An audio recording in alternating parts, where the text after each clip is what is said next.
পিকনিকের পার্ট 2-তে আমি বলেছিলাম যে আমরা ফুড প্লাজাতে এসে কি কি খেয়েছি সেটা তোমাদের সাথে শেয়ার করব। এখানে নিয়েছিলাম একটা পাপড়ি চাট, যেটা দাম ছিল 70 টাকা, কিন্তু দারুণ খেতে ছিল, সত্যি বিশ্বাস করো।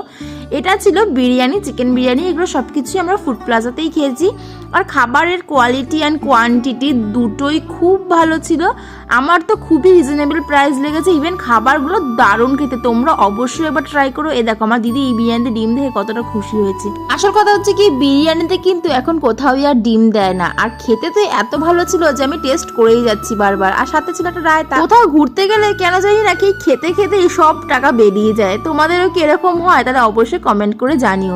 তারপরে আবার নিয়েছিলাম বাটার নান আর চিকেনের কোনো আইটেম, এটা হচ্ছে চিকেন কিছু একটা হবে, আমার জাস্ট এখন মনে নেই। কিন্তু এটা বিশ্বাস করো, এটা খেতে সবচেয়ে ভালো ছিল, দারুণ ছিল। আমার তো খুবই ভালো লেগেছে। তোমরা অবশ্যই হাওড়ার ফুড প্লাজাতে ভিজিট করো এবং চ্যানেলটা সাবস্ক্রাইব করে যাও।